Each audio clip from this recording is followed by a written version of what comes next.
Nobody.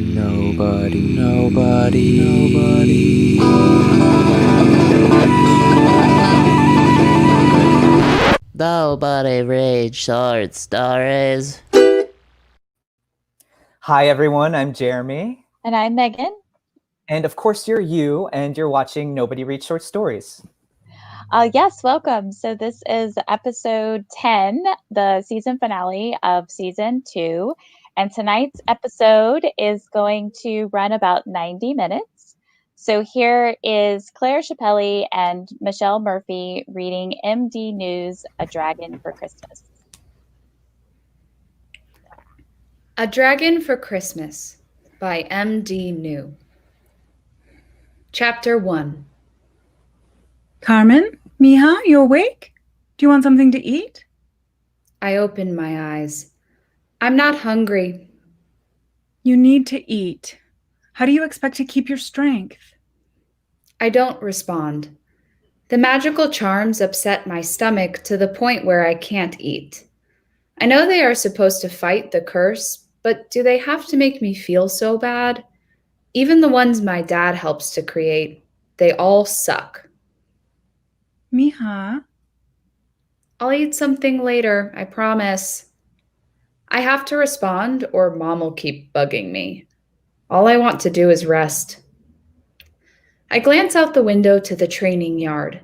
This year, I'm getting my dragon for Christmas, and I'll have different charms that hopefully won't make me feel crummy all the time. That'll be good.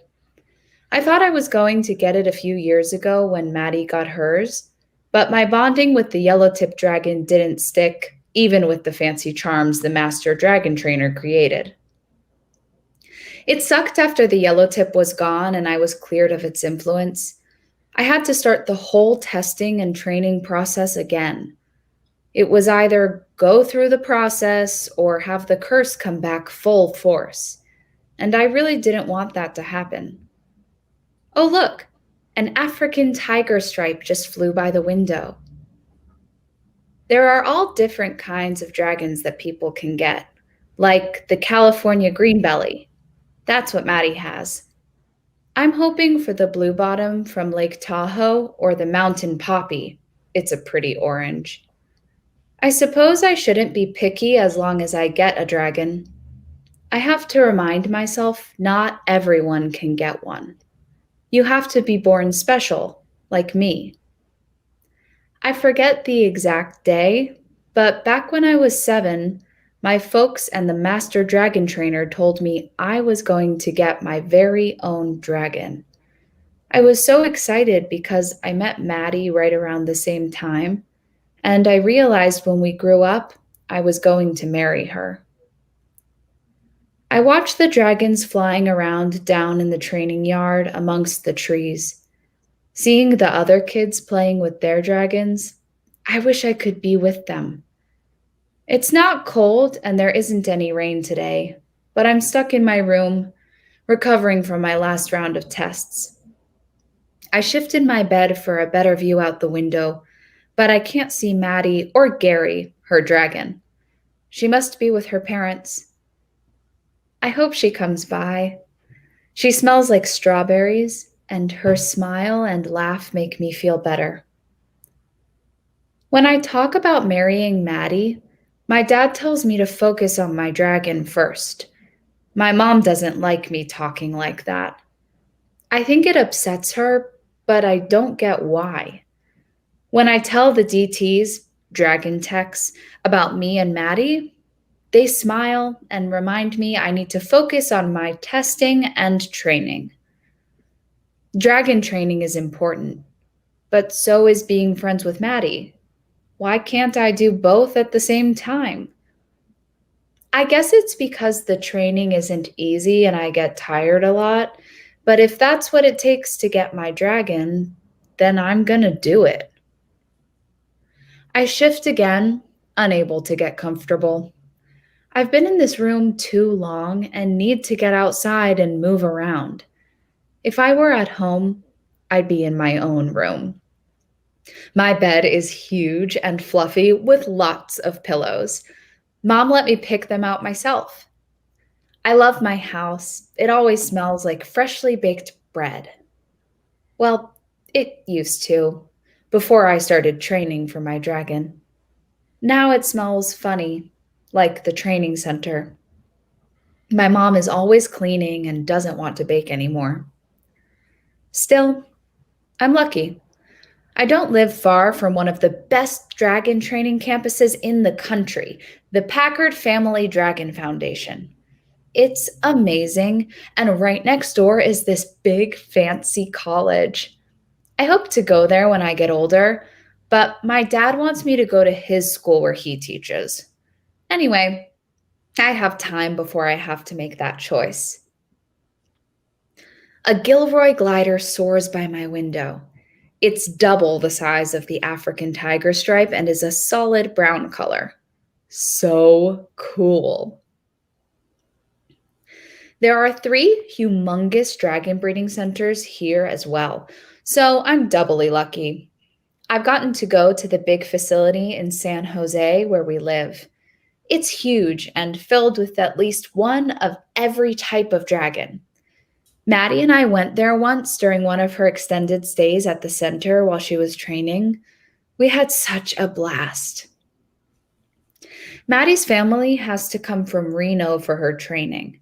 Now that she has her dragon, she only needs to come and make sure the bond is holding and ensure she and her dragon are getting along. They also check her charms to make sure they are still assisting with the dragon bond. Sometimes they need to exchange them for stronger charms. I can't wait for that. Maddie's dragon is red and green with big wings as long as a school bus.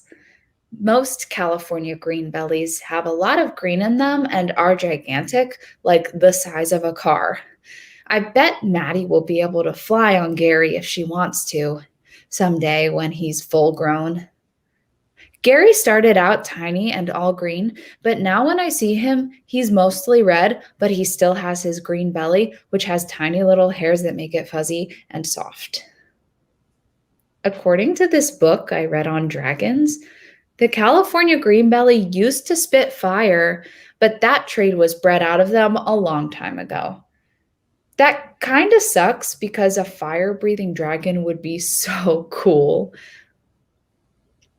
Gary and Maddie seem to get along, and I guess it's good he doesn't breathe fire. I wouldn't want anything to happen to Maddie or me.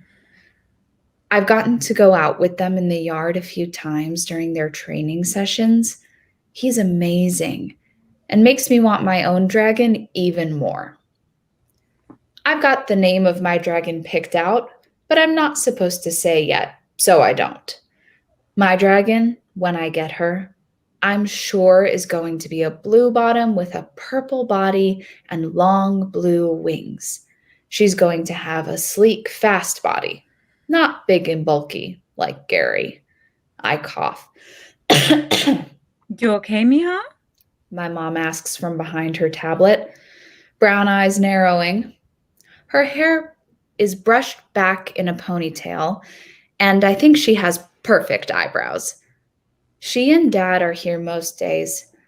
This last session was really hard on me, but I pulled through, and the new charms seemed to have helped with the curse, even with the loss of appetite it caused.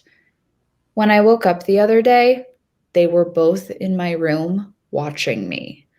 Now, whenever I move or cough, my mom asks if I'm all right. Ugh.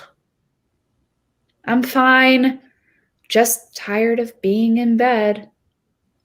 Later we can take you out to the yard. If you promise to eat something. I nod. My mom goes back to her tablet. I suppose I shouldn't complain.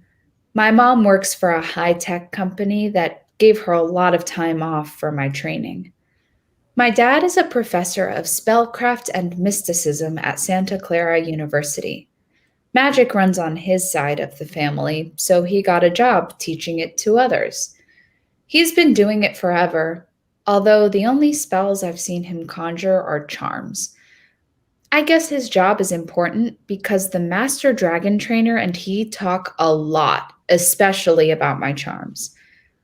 I heard he's good at removing curses, but my parents want me to focus on the dragon, so I don't hear a lot, especially these days with how sick I've been. I wonder if my family being magical is part of the reason curses affect me the way they do. I'm not sure because Maddie's parents aren't magical, so I don't know. I'm sore. I hate all the testing. It takes so long, months sometimes. At least I get to decorate my room the way I want, and I don't get stuck sharing. That's good. I wouldn't mind sharing with Maddie, but she gets to stay in a different part of the campus. On my wall are a bunch of posters of dragons and a few of my favorite movies. Oh, and I love Lady Gaga and Beyonce. Right now, they are my faves, and I have them both on my wall across from me where I can stare at them.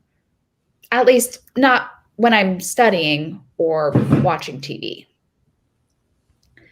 I huff and play with the long strands of my hair as I look out at the training grounds. There are so many people out there today with their dragons. I bet the puffy white clouds make it all smell fresh like rain. I miss that smell. When I'm testing, I don't get to go out in the rain like I used to. Not until I'm healthy. The African tiger stripe lands on a dragon perch outside my window. Our gazes meet and my stomach jumps with excitement. In a month, I'm going to have one. I'm going to have to train my dragon and take care of her. I'll get to be outside again. Carmen, you okay? My mom glances at me again. I'm just looking out at the yard. I'm trying to figure out the kind of dragon I want. Mom smiles at me. You know, you don't always get to pick. Sometimes they pick you. Remember what happened last time. I nod. Last time I didn't have a choice and I ended up with this pretty yellow-tip dragon. It was so tiny, about the size of my hand. He and I didn't bond, so when he was about my size, maybe a month later, he left and I had to start the process all over again. That was a bummer and everyone was upset and worried. Even though they didn't say anything, I figured it out. Dragons are the ultimate protection for kids like me from curses, and we protect them. They have to stay with us our entire lives once we bond because we are completely dependent on each other. That's why we need the charms and all the testing. Sometimes I wonder what it would be like not to be a dragon keeper. But if that happened, I would never have met Maddie. Anyway, the process of getting a dragon is hard, and they don't always stay. You have to really be lucky and get the right one. I want a blue bottom. I turn to my mom. She chuckles. You'll have to wait and see what the master trainers come up with. You know how hard the process is. I know, Mom. The small frown on her lips vanishes before I can really comment. I just hope my dragon and Gary get along. Blue bottoms and California green bellies are supposed to get along really well, but not always, so I hope they do. They're going to have to be friends if me and Maddie are going to be married. Carmen, don't talk like that. I cross my arms over my chest. Sometimes I want to yell at her, but I don't. You're too young to know who you're going to marry. I turn from my mom. She thinks because I'm only 11, I don't know stuff, but I do. I understand that she and Dad work really hard so I can train. I overheard that she had to ask for money from my abuelo to pay for my testing. Sometimes she cries because she is so worried about me, And Dad has to sit with her and tell her I'm at one of the best training facilities in the world, and it won't be like the last time with the yellow tip. See? I know stuff, and it's fine. I smile, thinking about my wedding day. We'll have a big party. Maddie will be in a pretty dress that matches Gary, all reds and greens. I'm going to be in blues and purples, matching my dragon. There will be music and all kinds of good food. With my auntie's tamales and my mom's pupusas, it's going to be so beautiful. Honey, do you have your list for Santa? Santa? Really? But who am I to say anything different to my mom? I don't need anything, Mom. Just my dragon. I don't want to ask for anything more because the dragon is going to be a lot and all the training and follow-up that goes with it. Maddie and I talk about this stuff when our parents aren't around. Maddie will sit on my bed and we laugh and talk. Sometimes she'll hold my hand and I get all tingly. It's nice.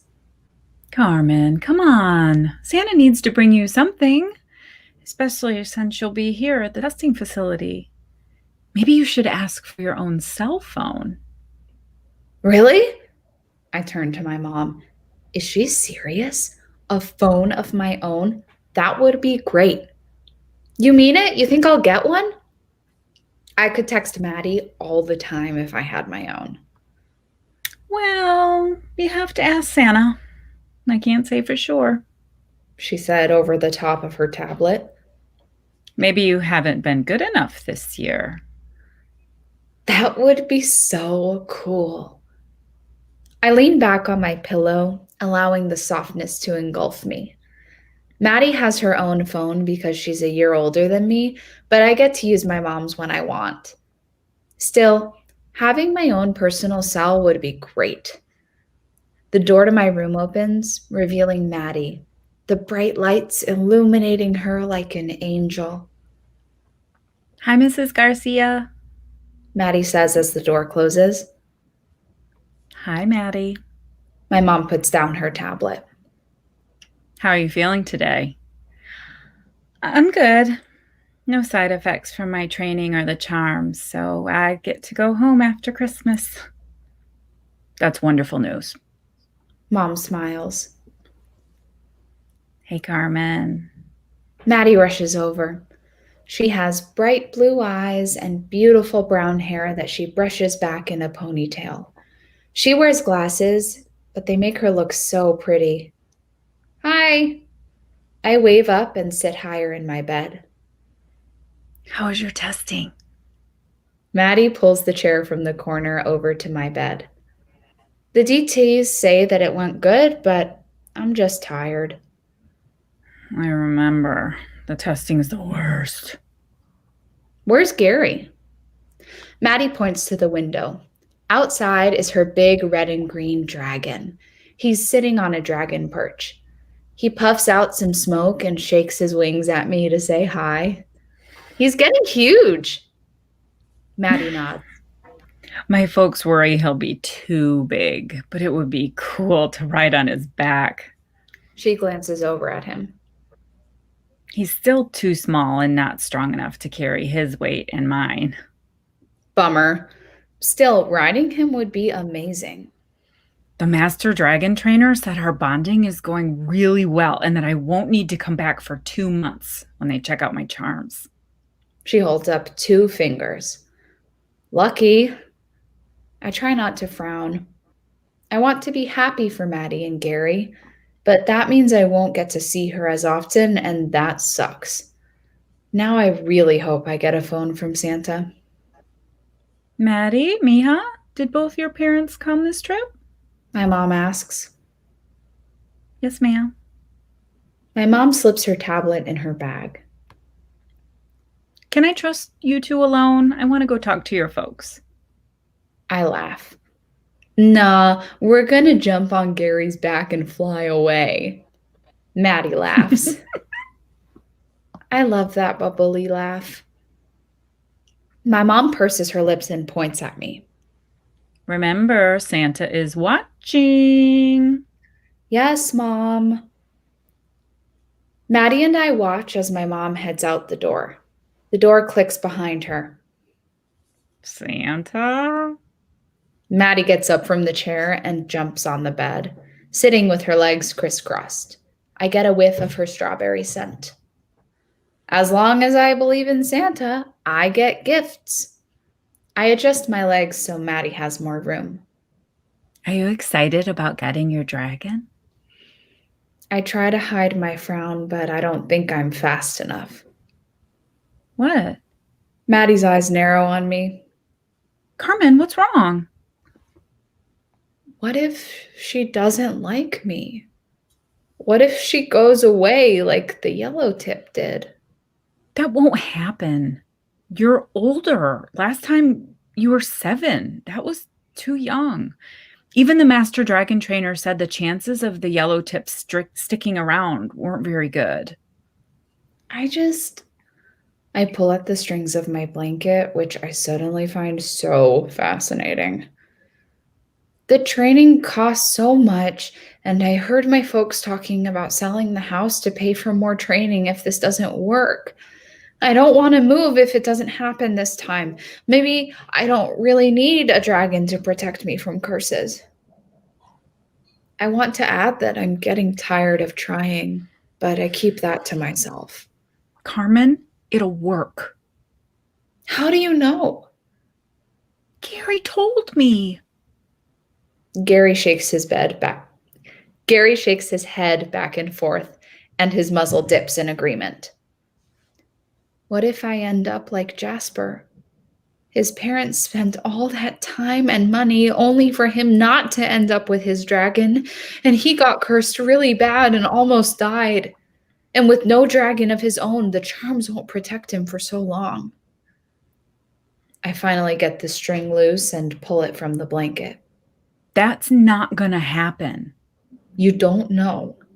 Maddie nods. Yes, I do, because you promised to marry me, and we can't do that unless we both have dragons. I look into her eyes and smile and nod. Maddie always makes me feel better.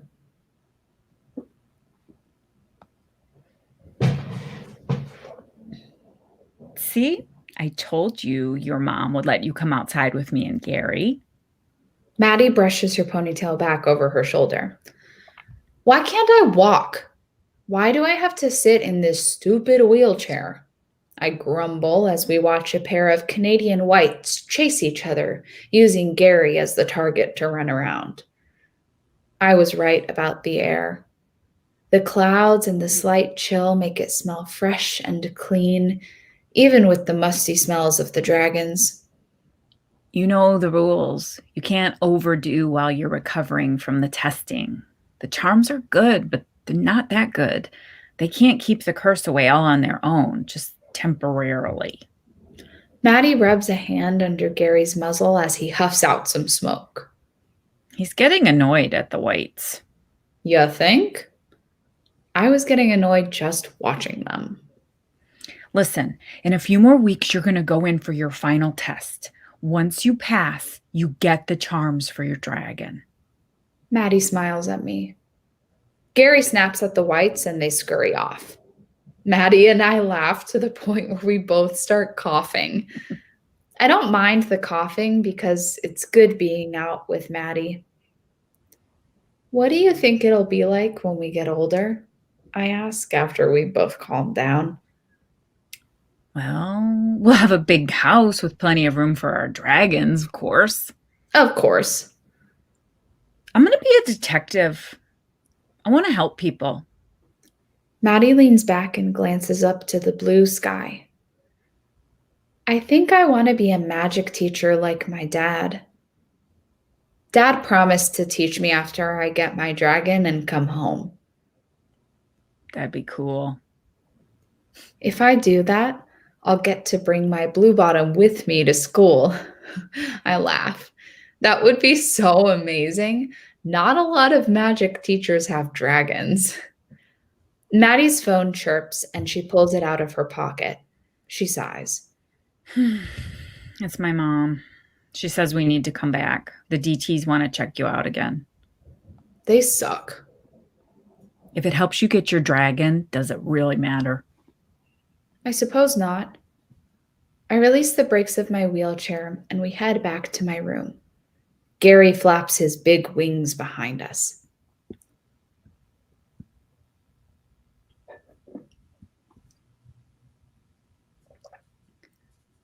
Chapter 2. Today is my final test and I'm really nervous. If everything goes well, I'll get my first set of charms that will link me to my dragon. Dad holds my hand as the DTs wheel me and my gurney down the hall to the testing center. I glance up at him. He's so tall, like really tall, about 6 feet. His professor robes dust the floor, but it's his hat that makes him look even taller. Strands of his brown hair peek from under the cap. We have the same brown hair. He faces me and smiles, and I see his dimples. I got those too. Mom chats with the master dragon trainer ahead of us. She's wearing jeans and a peach sweater. Her black hair bounces around her shoulders as she and the trainer talk. Dad stops our journey and reaches into his robes. My class has been working on this charm for you. He pulls out this little purple bag, and I get the whiff of rosemary and coffee. It kind of stinks. I understand how important it is to you to get a blue bottom, and you want it to be a girl just like you, so... He tucks the bag into my hand. If you don't get what you want, my whole class fails. So it might be a good idea for you to make sure it happens. Thanks, Dad. I slip the charm bag, bad odor and all, in my pocket. As long as I've been coming to dragon training, my dad has been making me charms. Unfortunately, magic isn't an exact science, so sometimes they don't work. But lucky for me, Dad is smart and powerful, so they mostly work. Well, to some degree. Dad? He squeezes my hand. What if a dragon doesn't pick me? Carmen, the dragons have already selected you. I have to believe that. He says. They chose you the day you were born. He gives my hand another squeeze. Today's all about ensuring you're ready for the bonding. But last time, I glance at my feet. He squats and takes my face in his big hands. We pushed you too hard last time. We all knew the risks, but we thought... He inhales. You weren't ready. That's why you couldn't see your dragon, and that's why you got the yellow tip. It wasn't what any of us wanted, but we hoped. I guess the dragons weren't ready for you then, but now they are. How do we know I'll be ready this time? He peeks up to Mom and then around the hall. Do you feel ready? I nod. Can you picture your dragon? Every detail? I close my eyes. Blue with purple highlights and purple eyes. She's going to have a long muzzle and sharp, pointed horns at the top of her head that grow in smaller spikes down her neck to her back. Her wings are going to be huge, double her height. Her arms will end in 4-fingered paws so she can hold things if she wants or if she needs to fight. She's going to have a long, sleek tail that has 3 spikes at the end. You picturing her now? I nod again and open my eyes. Do you feel ready? I know I'm ready. I can feel it. I play with the ends of my long hair, twisting it in my fingers. That's my girl. He hugs me tight. When you were 7 and we found out you were special, your mother and I weren't sure what we were going to do. Curses are scary stuff, even with the best magic and most powerful charms. It wasn't easy for us, but we learned all there was about dragons, and I know Deep down, you're going to be the best dragon keeper out there. You sure? Of course. You're my daughter and you can do anything you want. Even marry Maddie? I figured I would push how far his support would go since he was being so supportive. If that's what you and Maddie want, then your mother and I will be there and we'll have the biggest and best wedding for the two of you possible. I wrap my arms as much as I can around my dad. I hope you're saving a hug or two for me. Mom says. We are. Dad says. My mom pulls me and Dad tight. All three of us are quiet for a bit. But finally, Mom whispers, You ready? I pull back from them and nod. Suddenly, I'm scared. I want this to work so much. I want to get my dragon, and I want it to be before Christmas. According to the DTs, Christmas dragons are even more magical and more powerful than other dragons. They say the bond at Christmas is the strongest because of all the Christmas magic in the world. I hope they're right. The master dragon trainer walks over to my gurney. I was talking to the master dragon trainer and everything is ready for your test. Mom smiles, but her eyes are red and that means she's been crying again. The master dragon trainer peers down to me. Well, Carmen, this is it. You excited? I gulp. I wish Maddie was here with me. My parents promised that she'll be there when I'm finished. Dad even talked to Maddie's parents about it while I was there with them all. I wish she could be here now. I could do anything with Maddie by my side. I think she's a little worried. My dad says, not letting go of my hand. All your tests have been excellent. You've scored higher than 90% of our candidates. You're as ready as I've seen. You'll be fine. Master Dragon Trainer Bakri says. His white teeth stand out against his caramel-colored skin and short black hair. Will you be with me the entire time? I ask. Master Trainer Bakri nods. Of course, Carmen. I'm with all my candidates during their final tests, as are my team of DTs. We just need you to give us the go-ahead. I inhale and glance up at my mom and dad. I smile. I can do this. Dad wraps his arm around Mom's waist. Of course you can. I've never doubted it. We'll see you after your test. Mom is standing there, so tall and strong. I really want to be like her when I grow up, even though we don't always get along. You've got my charm? Dad rustles my hair. I pull out the stinky bag and show him. Remember, he says with a wink.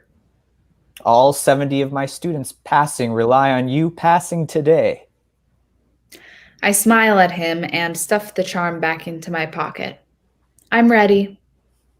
My dad won't fail his class, but it was nice of him to say that. My folks stand there, and the charm in my pocket begins warming up. The DTs seem to appear from the walls and start pushing me again. We follow Master Trainer Bakri through a large set of double doors, then another set of doors into a large white room. I look around at all the testing equipment and wrap my hand around the charm. Carmen, what is the name of your new dragon? Master Trainer Bakri asks. It's all right to tell him. It's part of the rules. Her name's gonna be Rella. Rella. He makes a note of something. I can hear him writing. What kind of dragon is Rella going to be? A blue bottom from Tahoe.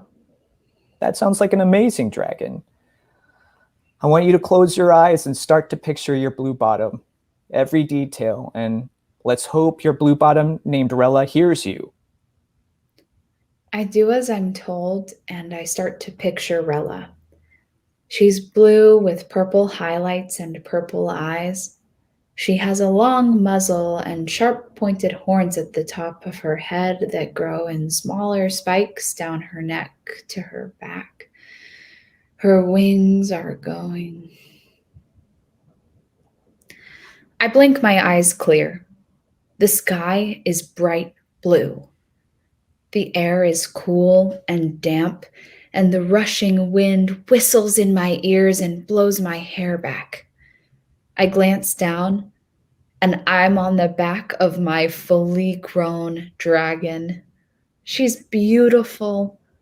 Every detail about her unchanged, even down to the 3 fingers and thumb on each of her paws.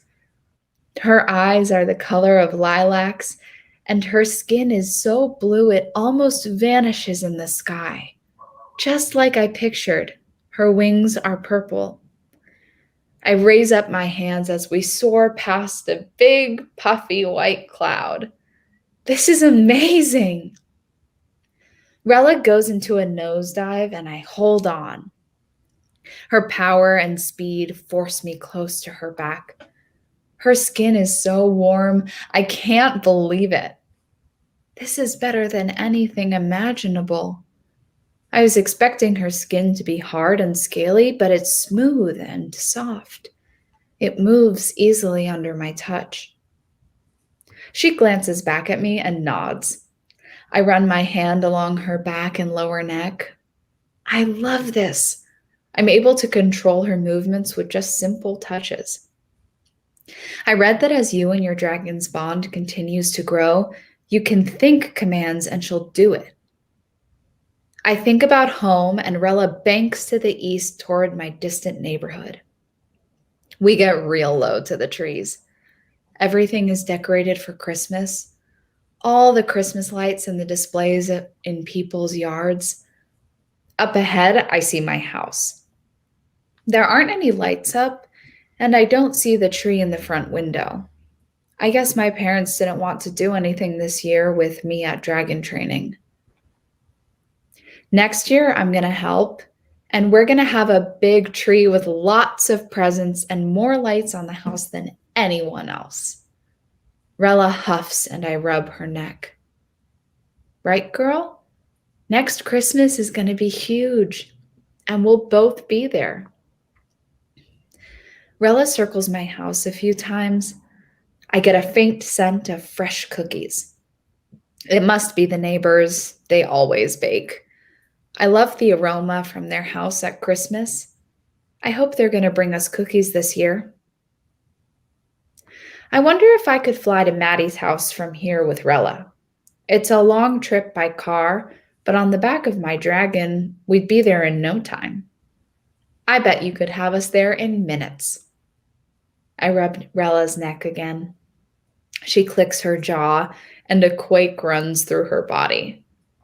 Is that a dragon laugh? I want to see the park. Rella's giant wings flap, and soon enough, we're downtown. It's night, and Christmas in the park is all lit up. The big tree outside the hotel and all the carnival rides flicker like jewels in a treasure box. It's so pretty. I haven't been down here since I was little, way before my dragon training. Mom and Dad brought me, and I got to sit on Santa's lap. I love seeing all the displays and the trees. The smells of hot cocoa fill my nose, and I get hints of cinnamon from the food vendors. People wave to us as we fly back. I lift both my hands and pump them in the air, and people clap and cheer. Rella's neck elongates, and her wings flap, shifting up to the right and then the left. She is showing off. A choir sings Silent Night on the main stage next to the huge Christmas tree. The words and music echo off the buildings. My cheeks are aching from all my grinning. Laughter catches my ear, and I turn, which causes Rella to move in that direction, and we fly over to the ice skating rink. I want to do that when I'm finished with training. I can't wait to do all these new things once I get Rella. As amazing as this all is, it's time to get back to the training campus. I want to fly away with Rella, find Maddie and Gary, and the four of us fly far away. That would be so amazing. Someday, I whisper as we head back to the campus.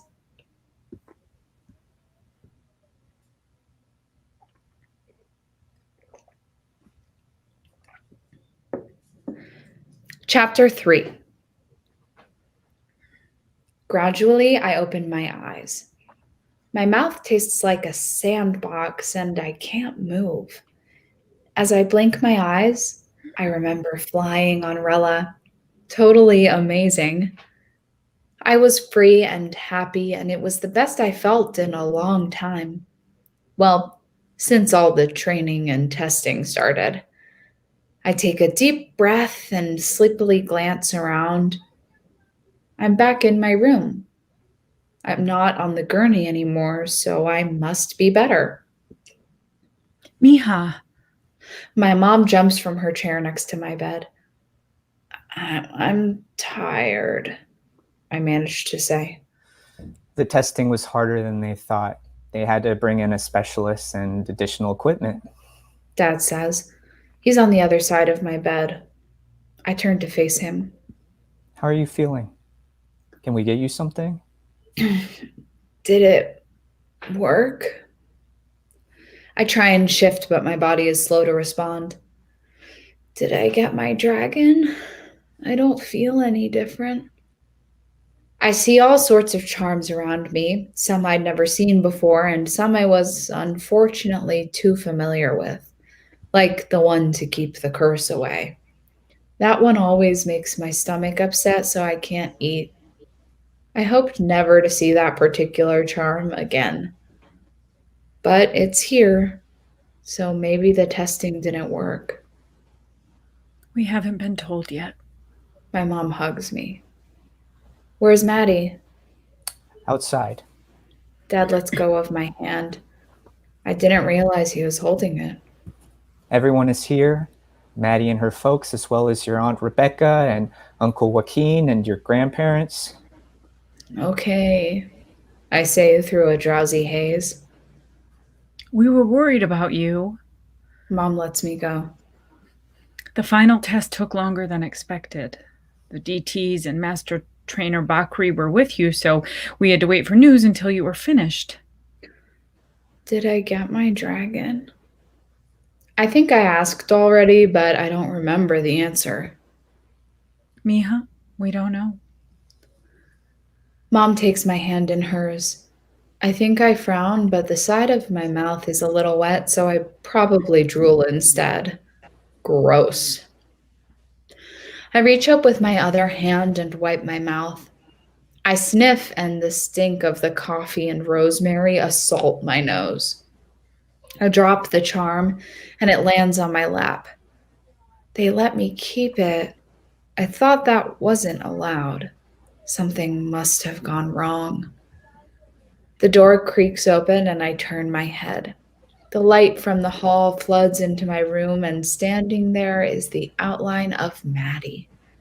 She rushes over next to my mom, stopping short of jumping on the bed.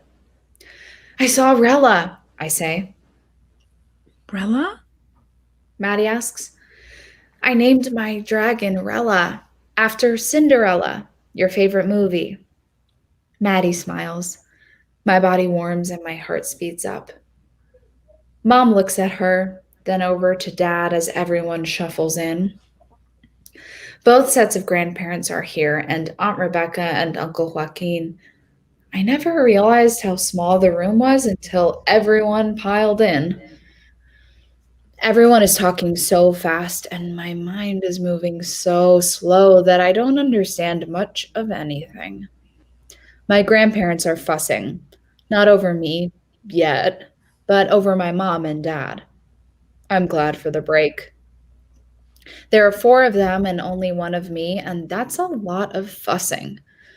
My uncle chats about how I better be getting my dragon after all this, or he's going to have a conversation with the DTs and master trainer. Maddie's parents are talking with my parents about the process and what to expect at this point. Maddie pulls over a chair and takes my hand. I give it a squeeze. It feels nice and makes all my worry and fear vanish. Still, I have to ask, "Where's my dragon?" I whisper. It'll show up.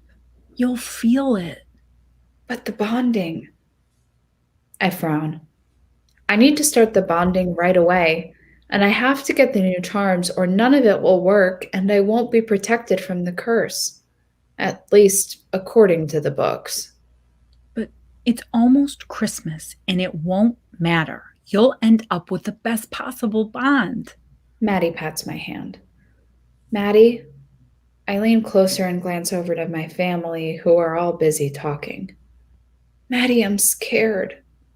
What if it doesn't work? You had your dragon right away. Maddie's gaze narrows, and for the first time in all the years we've known each other, I know she is angry. Her blue eyes bore into me. Don't you talk like that, Carmen Maria Garcia. You are going to get your dragon. We're both gonna have dragons, and that's that. She squeezes my hand tight enough to make her point. Okay. I'm not sure I believe her, but I don't want to upset her more than I already have. We sit there quietly, not talking, watching each other. My abuela comes over and stuffs my hand with a new charm. My dad's family is big on charms. This one smells like vanilla and cinnamon. As far as charms go, this one smells great. I sit there as my abuela says a few prayers with me, and Maddie gets pushed farther away as all the fussing begins. The door to my room opens. I didn't think it was possible for any more people to fit, but Master Trainer Bakri strolls in. He isn't smiling, and that is never a good sign. The room becomes so silent that I think I've lost my hearing. But that's the kind of power a Master Dragon Trainer possesses. How are you doing, Carmen? I'm tired. He crosses the room to my bed as everyone steps out of the way. Instead of the parting of the Red Sea, it's more like the parting of the butts. I smile. At least my brain is starting to work again. That's to be expected. Master Trainer Bakri says. As you can see, there is no dragon here. Now, that doesn't mean you weren't selected or that you aren't getting a dragon, so don't worry. He says that more to my mom and dad than me facing them. However, we're going to keep watch and monitor you. This part he says to me. His smile doesn't reach his eyes, and I'm not sure I believe him. Okay. I swallow and glance over to Maddie, and she gives me a thumbs up. The next 10 days will be the big test. If a dragon doesn't show up by the new year, then we'll reevaluate your status and go from there. But I'm not worried. He nods. I've already scheduled you for your charm session for the second week of January. Master Trainer Bakri pulls out his tablet and makes a few notes. In the meantime, I want you and your family to have a great Christmas. You can get anything you want from the kitchen. The cooks are under my orders, so the sky's the limit. My stomach grumbles. Even pizza and ice cream? It was nice to think about food and really want to eat and not just have to eat to keep my strength up. Yes, ma'am. He rests a hand on my leg. You did amazingly well during the final test. I have no doubt everything will be fine. Thank you. Dad says. Now, I have a few other candidates to go and check on. Master Trainer Bakri slips his tablet into his long white work coat. With each step Master Trainer Bakri takes to the door, the volume of the conversation in my room increases. Once he's gone, there's so much noise I want to put a pillow over my head to block it out. Instead, I smile at Maddie as she walks back over to my bedside.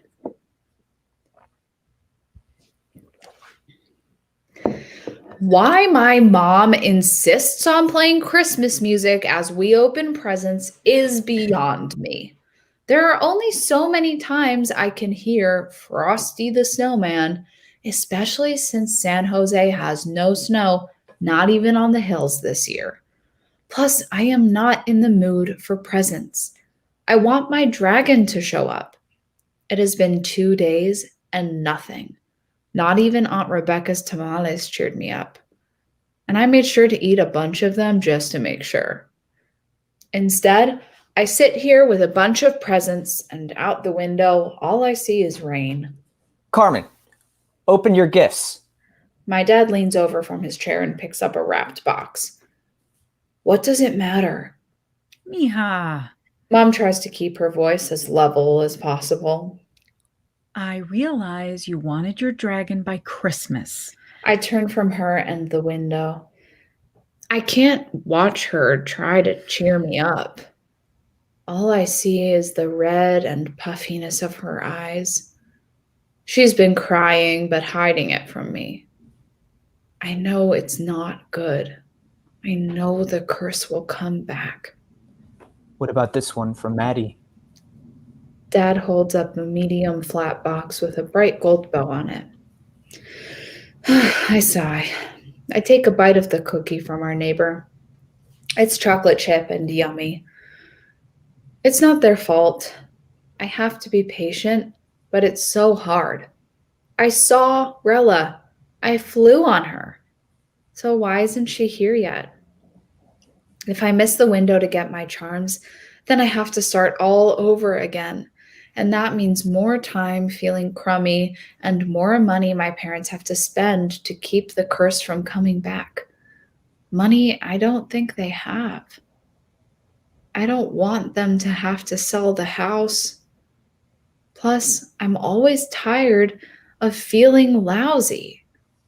I need my dragon. I reach out, pick up the present, rip through the wrapping, and open the box. It's a picture in a silver frame of Maddie and me from when we first met. We were kids. Even though Maddie was older, I was taller, at least back then. Now she's taller than me.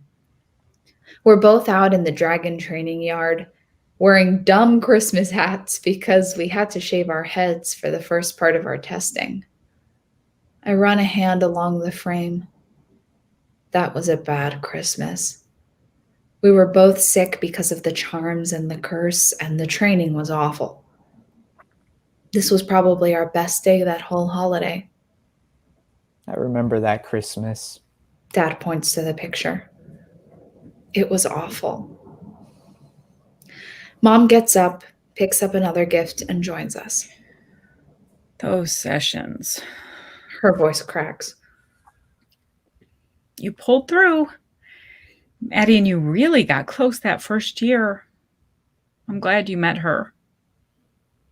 The smile on my mom's face makes me all toasty inside. You called us the terrible too. She and my dad laugh. Despite being sad about the dragon, I laugh too. I put the picture aside, take a breath, and look up at my mom and dad. If I don't get my dragon, I don't want to do this again. Carmen. Mom says. It's too hard, and I hate the way the charms make me sick. I want to be able to enjoy eating like these last few days. If I don't get Rella, then I can't go through the process again. I get I was selected, but maybe I'm not meant to be a dragon keeper. The tears in my mom's eyes force me to look at my dad. I'm too tired, Daddy. The color slowly drains from his normally warm face. I can't do it anymore. I want to rest.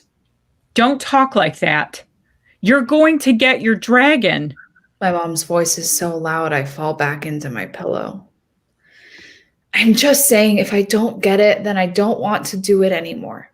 2 times is enough. Give someone else a chance. I don't want to hurt them, but I need them to understand. You're going to get your dragon. Dad's voice breaks, and for the first time, I see all the uncertainty and fear in his face that he's been hiding from me. Okay, I'm not going to push it. I said what I wanted to say, and they heard me, but I can't push them. I want to make sure they understand it's okay. I don't need a dragon. If it isn't meant to be, then I have to be fine with that, and so do my parents. My mom bites at her lips and pushes another wrapped gift into my hands. This is from Santa. But I didn't write a list. I glance at the box. I guess you've been good enough this year that he didn't need a letter or a list. My mom wipes her eyes. I smile, realizing this is the very last Christmas I'm going to spend here no matter what happens. I take a breath and open the wrapping, and there in a new box is my own cell phone. I grin up at my folks. A warm tingle starts in my toes, and I adjust how I'm lying in bed. My stomach grumbles again, and I realize I haven't been this hungry since before I started my training. Maybe I'm finally getting used to the charms. No, that isn't it. Something is different. I'm feeling different, feeling stronger. And then I sense it. It starts at the bottom of my toes and rushes up through my body. I turn to the window. The box falls out of my hand and I start crying. Carmen. My dad says.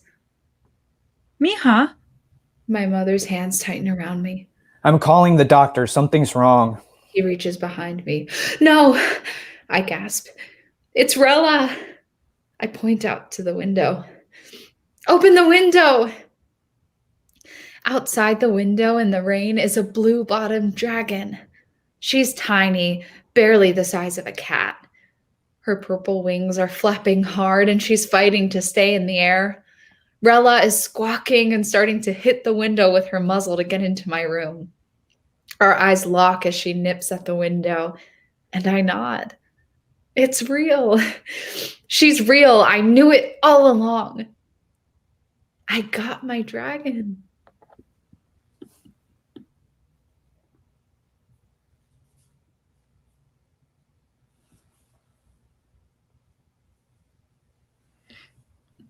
Chapter 4.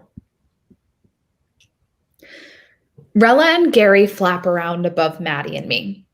Rella nips at Gary's tail, and he flips around midair and nosedives right at her. But Rella is lean and fast and easily dodges his attack. Maddie laughs, and I chuckle at them. This has been the best Christmas ever. My first full Christmas with Rella. I've only had to come to the Dragon Training Campus 4 times this year. Once a quarter to have them check on my bond with Rella and adjust my charms if needed. So far, I'm fine, and so is Rella. This is my last check-in before it becomes twice a year. I reach into my pocket and feel for my newest bonding charm. It's still there. This one smells of lavender. Not the awful rosemary and coffee one my dad gave me, or the not-so-bad-smelling cinnamon and vanilla one from my abuela. Are you going to be able to come to Reno for my 13th birthday? Maddie pulls out her cell phone and checks a message. We've been sitting out with the dragons all afternoon, and it's been nice despite the chill in the air. I pull out my scarf and jacket, trying to keep the cold out. I want to. It depends on my parents, if they'll bring me. I pull out my cell as well to make a note about talking to my parents. You could take the train. Maddie nudges me. It's only half a day. I laugh. Right. My parents let me go alone on the train. I shake my head. It takes too long. You won't be alone. Maddie points to Rella. True, but I still don't think my parents will let me go. Maddie frowns. I hate her frown. It hides her pretty blue eyes. This is only the second time we've seen each other this year. We've texted and FaceTimed, but it's not the same. Well, try, okay? I nod. You have my word. I haven't seen Maddie in months, not since my quinceañera. Well, we saw each other at Jasper's funeral, but that was an awful day, and I don't want to think about that. Not today. Getting off the train in downtown Reno is weird because the train station is all underground. But I find Maddie at once, and she rushes over to me and we hug. I can't believe you made it. There was no way I was going to miss your 16th birthday. I adjust my backpack and catch a whiff of the lavender and rosemary charm. It's a new charm I got from the Dragon Center. I don't mind it as long as it helps me keep my bond with Rella. Coming down for your quinceañera was easy. It was summer, and my folks don't mind getting rid of me. We laugh. I know, right? I inhale her strawberry scent. I've missed it. Well, you're here, and I'm here. And it's going to be great. You totally rock for having your party on Saturday. Anything from a girl. Maddie gives me a peck on the cheek, and I tingle all over. There's a screech above us as Rella bolts for Gary, and the two fly through the air, spinning together as they nip at each other. They are both getting so big. Rella is about as big as I am, and Gary's a little bigger than Maddie. Maddie and I chuckle. I take Maddie's hand in mine as we walk to her car. This is going to be a great weekend. I thought you were going to come to school here, I say to the screen, waiting for Maddie to respond. The plan was for her to transfer to San Jose State to their criminal justice program, now that I got accepted at Santa Clara University. Carmen, UNR has a really good program, and transferring would be a pain in the ass. Maddie flips her hair over her shoulder. Look, we can still see each other. It's not like you can't take the high-speed rail to Sacramento and then jump on the train the rest of the way. I can do the same thing. Or you could drive, but the train's faster. I try not to frown, but it's too late. Maddie senses my disappointment. I just miss you, and Rella misses Gary. I know. I miss you too. The truth is, I was hoping she would move down here and we could share an apartment. The Dragons could spend time together and we could both work on our degrees. With all the unanswered texts and the missed video chats, I shouldn't be surprised this is happening. Even as busy as I am, I still make time for her. I just wish she would do the same for me. My mom says it's because we're not kids anymore. But I have to wonder if maybe Maddie doesn't want to be with me anymore. Or possibly she met somebody else. I don't know, and I don't want to ask because I don't want to fight again. Am I going to see you at Christmas? Absolutely. Maddie says. We're going to be at my folks' cabin in North Shore. You're coming up on the 26th, right? I nod. There is no way I'm going to miss Christmas with Maddie.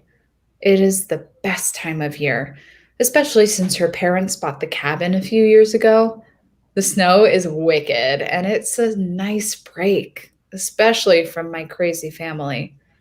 I swear Auntie Rebecca's only goal is to fatten me up with tamales, but as good as they are, I don't mind.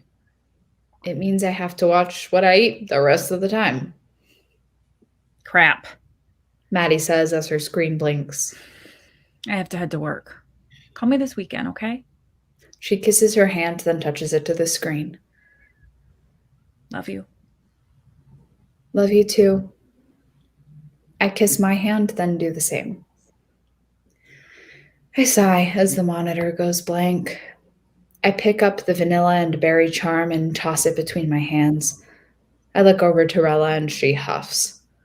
Sorry, girl. You can see Gary next time. I slammed the door, causing Rella to start. What the hell? I can't believe Maddie would do this. I've been planning this trip for months. We're not going to be around for Christmas. I mimic Maddie's voice in an unflattering way and pretend to flick my short brown hair over my shoulder like she does. I've hardly seen her. She's barely around, doesn't keep our dates, and keeps coming up with excuses not to see and talk to me. I'm sure she's seeing someone else, but she keeps denying it. What the hell is wrong with her? I mumble under my breath. I pull the vanilla and berry-scented charm from my neck and toss it on my dresser. I can't smell it right now. There's a knock at the door. What? Can I come in? Mom's gentle voice barely makes it past the door. I cross over to the door and open it, then fall into Rella's large frame for warmth and comfort. Rella's the size of my bed now, and it amazes me how she still fits in my room. But she does, and I don't question it. After all, dragons are special creatures, and right now, my dragon is the only one who understands me, the only one who can really comfort me. I didn't mean to overhear. Mom says. So you're not going to Maddie's this Christmas? We spend Christmas and New Year's together every year for as long as I can remember. Rella's breath brushes past my ears. I know, Mija, and I'm sorry. She rubs my back. It doesn't make it any better, but your father and I are glad that you'll be here. We can spend more time together. We love Maddie, but it's nice to have our daughter around. My mom rubs my shoulder. I face her. I know, honey. I do. It was hard for me to be apart from your dad when we were dating. She chuckles. Still is. Well, most days. But don't let it affect your relationship. Maddie cares about you. I'm not so sure. What if she met someone else? I run my hand over Rella's belly and a little puff of smoke escapes her nose. What if this is her way of breaking up with me? Mija, don't say that. It's like she's pulling away from me and I don't know why. Did I do something wrong? Of course not. My mom forces me to turn and look at her. You are a wonderful girl. You and Maddie are lucky to have each other. I don't feel so lucky. I know. Tears tug at my eyes. I just love her so much. Maybe I'm being too needy. What's wrong with me? Nothing's wrong with you. Relationships are complicated. I hear the frown in her voice. At least she accepts who I am and realizes my relationship with Maddie, assuming I still have one, isn't some phase or side effect of the dragon training. I've never seen two people more perfectly matched than you and Maddie. Sometimes I don't know, Mom. I sigh. There's always Rob. He's a good guy. He likes you. Gross. We're friends, and he has a way too unhealthy affinity for Starbucks and cup of noodle soup. I glare at her. Throwing it out there. You never know. A mother can hope. She rests a hand on my leg. I shoot her another sore face. Anyway, I knew there was something special between you and Maddie. The moment you two met, you started telling everyone you were going to marry her. You never faltered. Even when you wanted to give up on... She points to Rella. Maybe it's time. Maybe we ran our course. Tears dance in my eyes. Maddie and I haven't seen each other nearly as much as we used to. She still won't move down here, and I'm still at SCU. I wipe at the tears that are falling down my cheek.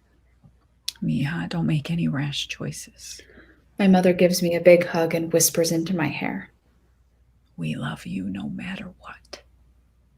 I know, Mom. I hug my mom really hard. She leans back and brushes the loose hair over my shoulder. She crosses over to exit my room and smiles. It'll all work out. She opens the door and leaves. I brush at my teary eyes. What am I going to do? I meet Rella's peaceful gaze and hug her tight.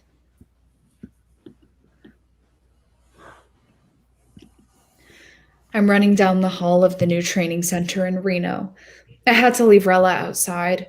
She's almost as big as a car now, so she can't come in, but she'll get over it. Maybe she can find Gary and figure out what is happening. I stop at the door, then rush in. Maddie, I say. Maddie's lying in bed. Her eyes are closed. She's under the blanket. Various charms are all around her. My nose is assaulted with odd scents that I can't distinguish and that don't mix well together. The room is small, but Maddie has a window that looks out onto the falling snow. How could this be happening at Christmas? What happened? Her mom stands and hugs me. Oh, Carmen, it happened so fast. 1 minute she was fine helping me make Christmas cookies, and the next she passed out. Oh, honey. The Master Dragon Trainer says that the bond with Gary is breaking down. We knew this could happen. There would always be a chance of their bond deteriorating. But she's been healthy for so long. We never thought there would be a relapse, not like this. Her father says. We've been trying all these new dragon bonding charms, but nothing seems to be working. It's like Jasper all over again. Even with Gary still here. Maddie can't die. Not like Jasper did when we were teenagers. My dad is going to come up tomorrow. He and his students have been working on some new bonding charms. I nod. They'll work. He'll make sure that Maddie and Gary's bond is strong again so they can fight off the curse together. I hope so. Her mom says and steps back, glancing down at Maddie. Her glasses are on the side table and her pretty brown hair is a mess. I want to grab a brush and put her hair in a ponytail for her. Later. All the fights and drama fade from my memory. It was all so dumb and petty. It doesn't matter that I haven't seen her in half a year. I'm here now. Hi, Carmen. Maddie whispers. Her blue eyes blink open and a smile blooms across her lips. I thought I heard your voice. I cross to the bed and take her hand. You know I'd be here for you. I'm glad. I was worried that I wouldn't get to see you before. Hush now. Don't think like that. They're going to see what kind of curse is affecting you and why your bond with Gary is failing. And my dad and the Master Dragon Trainer are going to come up with the perfect charm. Your link with Gary will be stronger than ever. Promise? Of course. Rella told me so. I give her hand a squeeze. Maddie laughs, then starts to cough. I should have gone into magic like my dad wanted. I rub Maddie's hand. I could have helped. You sucked at magic and you know it. Maddie says with the ghost of a snicker. You're going to be an amazing computer engineer, just like your mom. But that can't help you. Your being here helps me. I missed you. I've been so busy with school and work, I hardly have any time for anything these days. I want to kick myself for this stupid fight. Not talking for months, and now here I am. Maddie's curse has returned. Her bond with Gary is in jeopardy, and I wasted all that time. Never again. I'm not going to waste any more time. I get a flash of blue and green at the window, but with the snow, I don't see it anymore. I hope Rella is giving Gary all kinds of hell for this. I know it's not his fault. It's the bond and the charms, but still, Gary has been with Maddie for 11 years, and bonds shouldn't weaken after this long. I know they sometimes do, and it can happen, but I never thought it would happen to Maddie. Never. She was always the more resilient of the two of us. Even when I wanted to give up, she made me want to fight. Now I need to do that for her. The door opens, and the facility's master dragon trainer walks in. She's young, with cocoa-colored skin and pretty full lips. I stand. MDT Simpson, this is Maddie's girlfriend, Carmen. Maddie's father says. I've heard a lot about you, Carmen. I'm looking forward to meeting your father tomorrow. It'll be good to have someone with his experience and talent around. Thank you. I wring my hands. I'm scared to ask, but I have to know. You don't think this happened because Rella and Gary haven't seen each other in a while, do you? The master dragon trainer smiles at me. Of course not. This isn't how these things work. Sometimes, over time, the bonds and the charms break down, or the body develops a resistance to the treatment. Unfortunately, it can be any number of things. Even with all the advances we've made, nothing is 100%. I nod. I understand. That's what happened to Jasper. The curse was too much for him, and with no dragon to help him fight, there wasn't much of anything anyone could do. Even with the fancy, expensive charms his parents tried. Now, Maddie, we're going to run a few additional tests, but I don't want you to worry. We're going to take really good care of you. I can assure you we'll be doing everything that we can to get you healthy again. Maddie smiles. I wink at her, trying to hide my fear and worry. I hope it works. The snow blows outside the cabin window as I roll my cup of cocoa in my hands.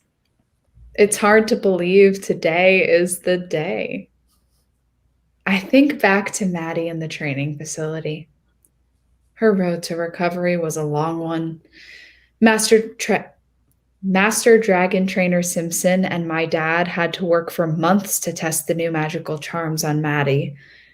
At least she didn't lose her hair. And when they finished, the new charm worked. Maddie and Gary were in sync, and their bond was strong and stable. With Gary by her side, Maddie was able to fight off the curse again, and there haven't been any signs of a return. Once she was healthy again, she returned to school and finished off her degree. Seeing Maddie getting her diploma was amazing. Part of me felt guilty because I was able to graduate sooner. But right now, it doesn't matter. A smile glides over my lips as I see a flash of color outside as Gary and Rella play in the snow. Those two are crazy. It's freezing out there. When I told my folks what my plan was for this Christmas, they were both honestly thrilled for me. I suppose they weren't surprised. No one really will be. Well, except for Maddie. She might be. I finish off my cocoa and get up, leaving my view of the white snow as it floats from the sky. I drop my half-full cup off in the sink and put together the breakfast I've made. Checking the tray, I pull the plate from the oven. On the red and green dish are all of Maddie's favorites: eggs, bacon, and toast. I place it next to the cup of hot cocoa and make my way to the bedroom. "Merry Christmas," I say, as I peek through the door and bring the tray over and place it on the side of the bed. Maddie rolls over on her side and takes a pillow and covers her head of messy brown hair. What time is it? Time to wake up and have breakfast. I cooked. Do I have to? I huff. Well, if you don't, then you don't get your present. That's blackmail. Possibly, but that's how it works. Maddie tosses the pillow to the side and finally opens her eyes, blinks several times at me, then looks at the tray. What's going on? Her gaze narrows on me. Nothing. I'm just basking in the glow that is Maddie.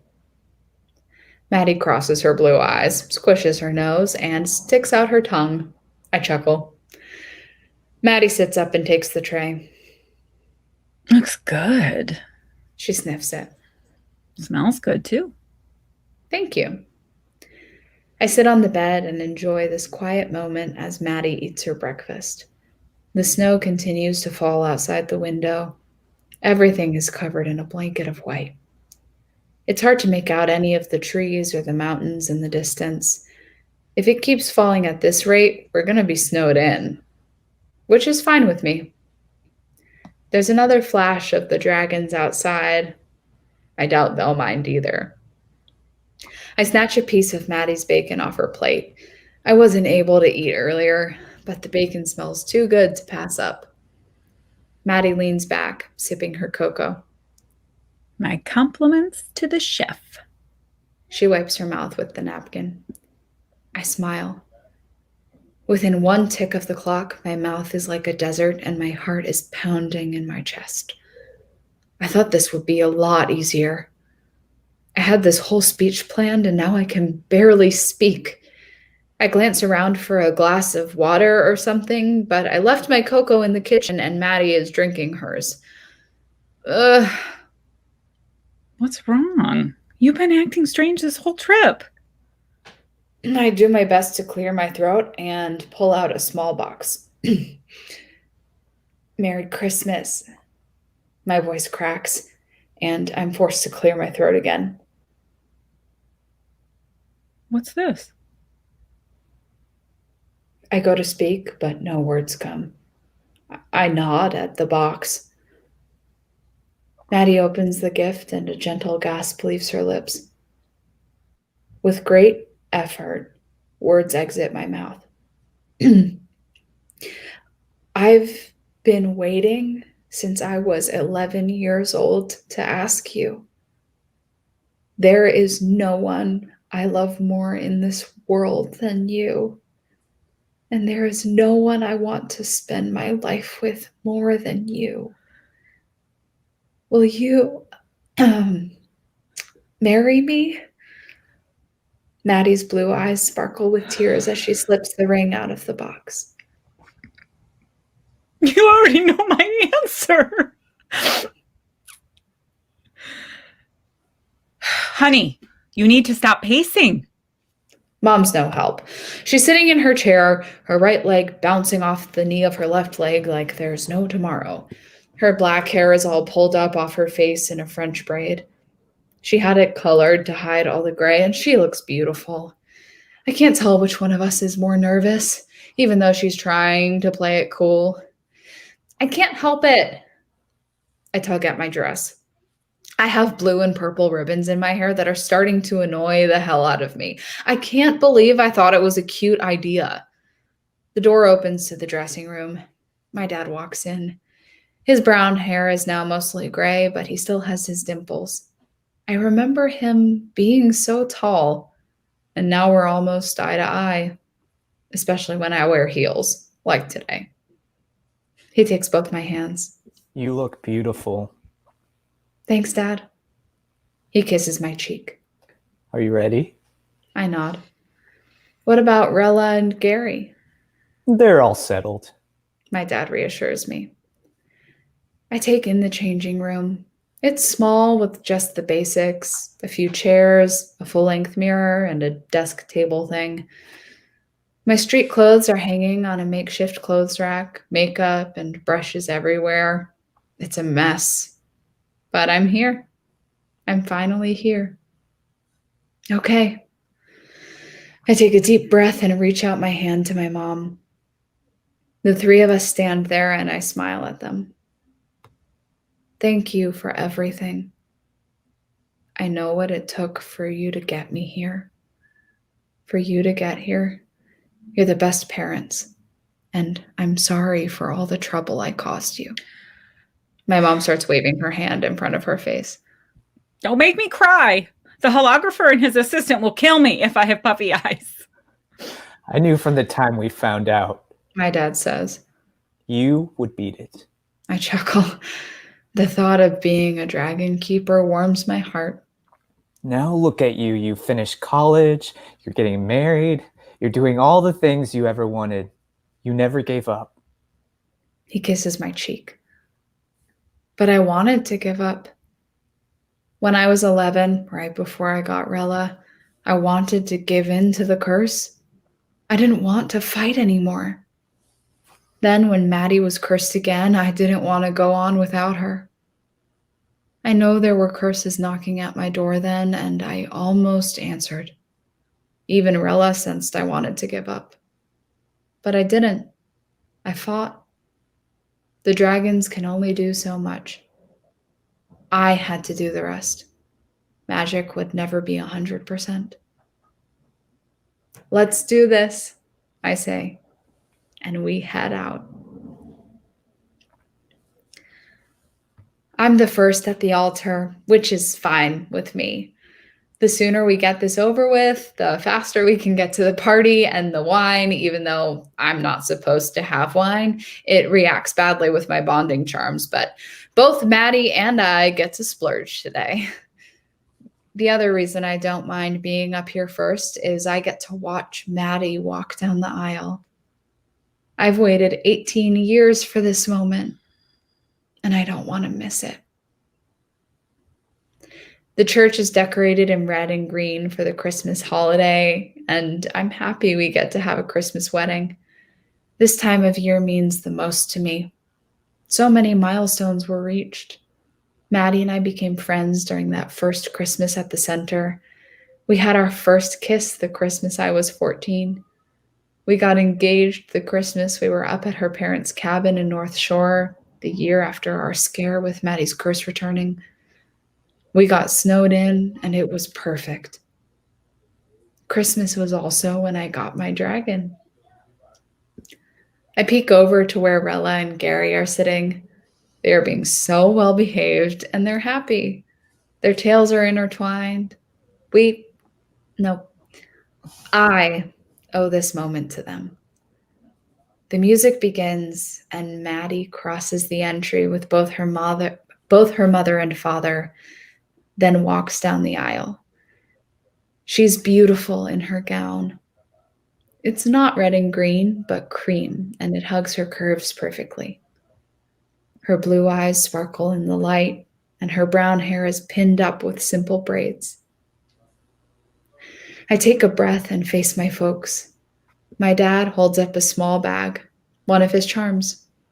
I have the same one tucked into my dress. Ever since I almost lost Maddie, I'm never without my bonding charms, not even for a second. I can't help but smile. I have to look away, or I'll laugh.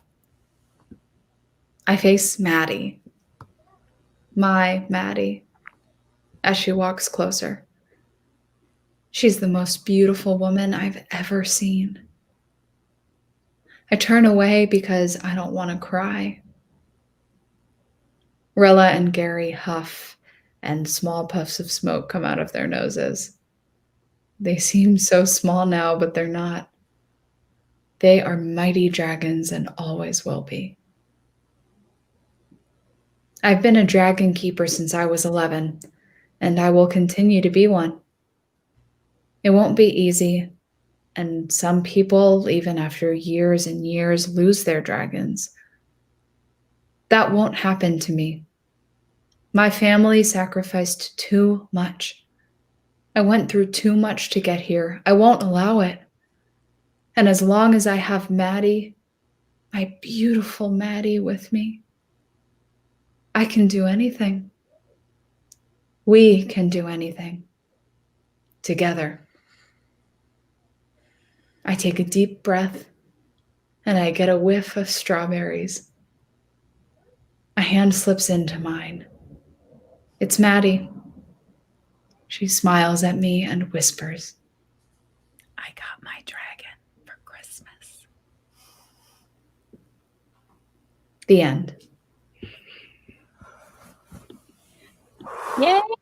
Congratulations, Claire and Michelle and Jeremy. What a fantastic read. Oh my goodness. Oh my goodness, these ladies kill it. I was like, my heart is just kind of like singing right now. Claire, Michelle, I am so proud of you all. You guys are so talented. Like, seriously, producers, directors, if you happen to be watching this little YouTube channel, seriously, hire these two ladies. They're so good. Yes. So if you are actually looking, if you have acting needs, you can find Michelle Murphy at the Michelle Murphy on Instagram, and Claire Chapelli is at Claire CHAPELZ at Instagram, or you can check out her website, which is clairechapelli.com. So thank you, ladies, again for such a wonderful read. We are just so thrilled that both of you could be here tonight. So thank you so much. Thank you. Goodbye. I love them, Megan. Oh I my love them. goodness. Oh, So good. They were that was just so good. Okay. I wish I could just like completely tune out so I could just watch them, you know? They were so good. Oh, I want to put both of them in like all my stuff now. I can't, like, I feel like everything I'm writing now, I just like hear their voices and, see their talents and the things that I'm writing. I want to write things so that I can put them in everything. Starring Right? Claire and Michelle. I know, and their chemistry No one else.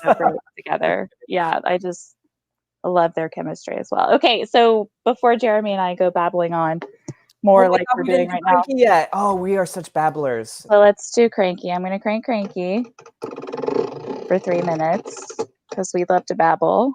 Our author is waiting in the green room right now, by the way. Yeah. So you have to stay here so you get to listen to him. We're holding you hostage for these minutes. That's right, at least 3 minutes. So I just, I was so excited when I first read this story because first and foremost, I love dragons.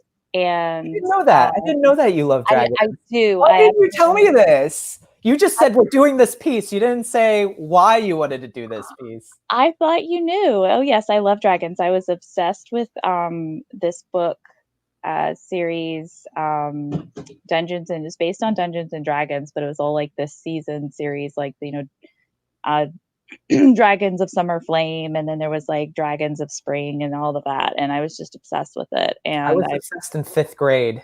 I would collect like encyclopedias about dragons, like as if they actually existed. Yeah. Oh my goodness, I didn't know this. Yeah, oh. We're finding things out. Yeah, that's so cool. It's so interesting. I didn't know. And another thing I really loved about this story is just how heartfelt it was and how compelling. Sometimes I think heartwarming stories get a bad rap. Like they do. They do. It can't be heartwarming and entertaining and good. And I think this story just proves those people wrong. I think sometimes critics they feel things and they're like, I need to be bored. Yeah. Like to give a good review. They're like, I am not bored, so I have to demote this rating. Right. Or like there's too much feeling in this story. So yeah, I felt happy. This is a 40% Rotten Tomatoes score.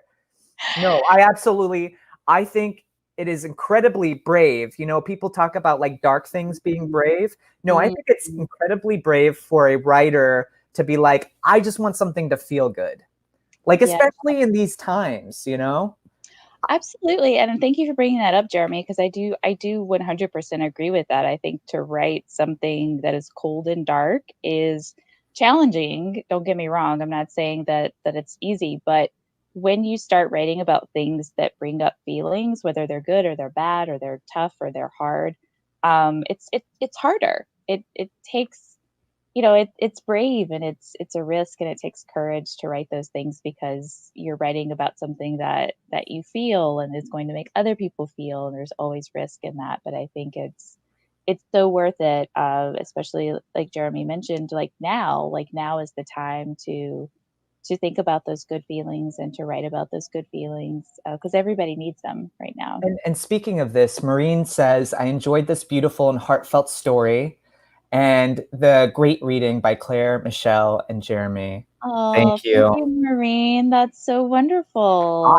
I enjoyed this heartfelt story too. Oh, Cranky enjoyed it as well. Oh my. Megan, I got the last word in. Yeah. Well, good for you. All right, now we have our author, MD. Yes, let's bring him. Hi. Hello. So before we get into the actual interview, I want to read everybody your fantastic bio, which I actually just really loved to read myself. So MD New is an international award-winning inclusive queer fiction writer with a love for writing and travel. Living in the heart of Silicon Valley in San Jose, California, and growing up around technology, he's always been fascinated with what could be. Specifically drawn to science fiction and paranormal television and novels, MD New was inspired by the great Gene Roddenberry, George Lucas, Stephen King, Alice Walker, Alfred Hitchcock, Harvey Feinstein, Anne Rice, and Kim Stanley Robinson. All of these should be on your list if you haven't ever read any Really of their good, work. yeah. An odd combination, but one that has influenced all of his writing. So growing up in an accepting family as a gay man, he always wondered why there was never stories reflecting who he was. Constantly surrounded by characters that only reflected heterosexual society, MD New decided he wanted to change that. So he took to writing, wanting to tell good stories that reflected our diverse world. When MD New isn't writing, he works for a nonprofit and travels with his biggest supporter and his harshest critic, Eric, his husband of 20 plus years. Oh. So MD, thank you so much for being here and letting us share your story. Thank you for having me, and thank you for the wonderful reading. I mean, Claire and Michelle did such a great job. That was just awesome. Oh, I was so pleased that you were happy with it. That's wonderful. Yeah, they had great material to work with, and I just think it was just a very wonderful union all around. Thank you. Yeah. Yeah. Could you tell us a little bit about what inspired you to write this story?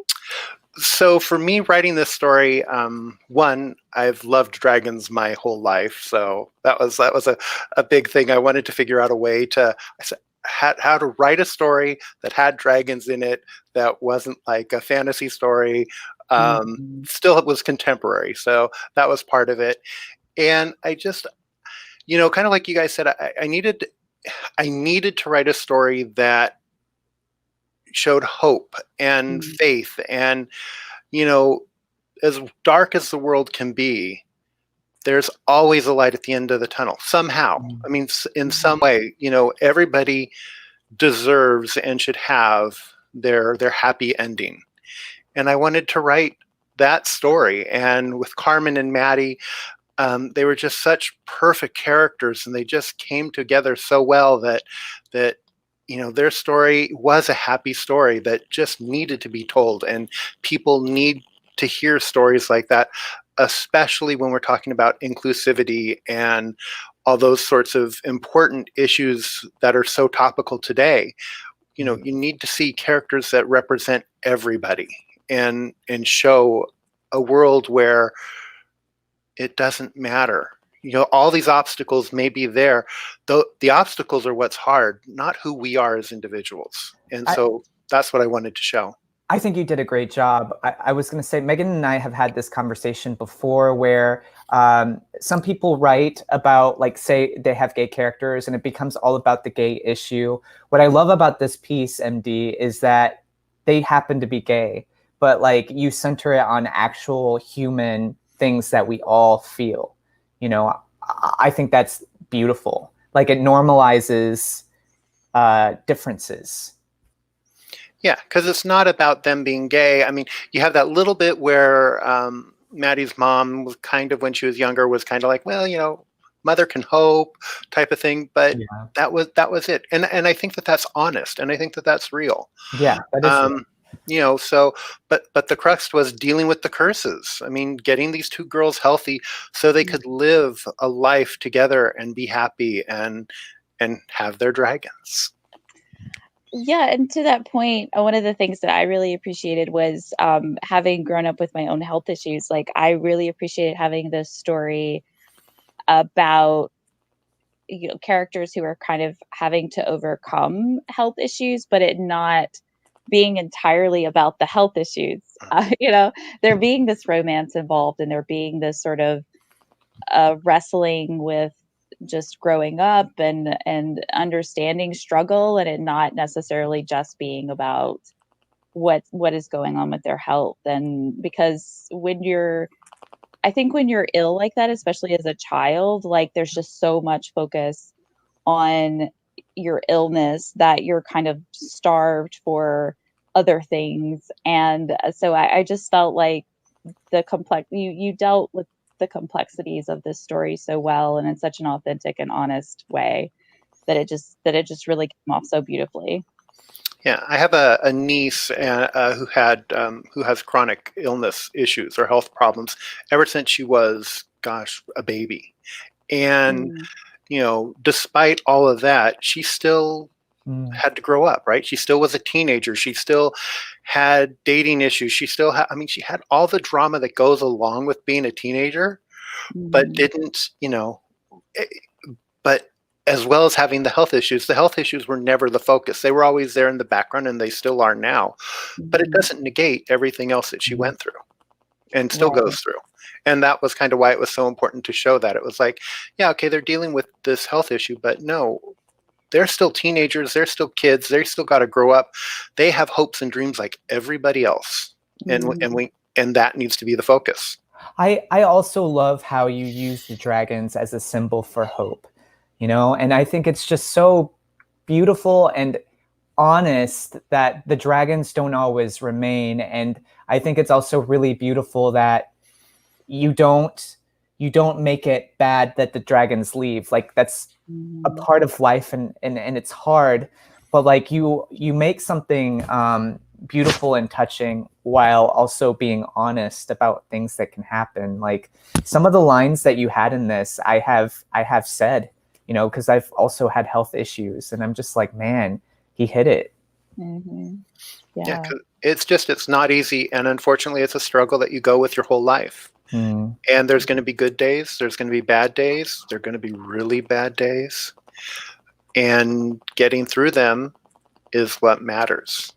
And, sometimes you don't always get through them. Sometimes, like what happened to Jasper, no matter what everybody tried, nothing's 100%. And, for them, they lost, that character in the story. And that's life.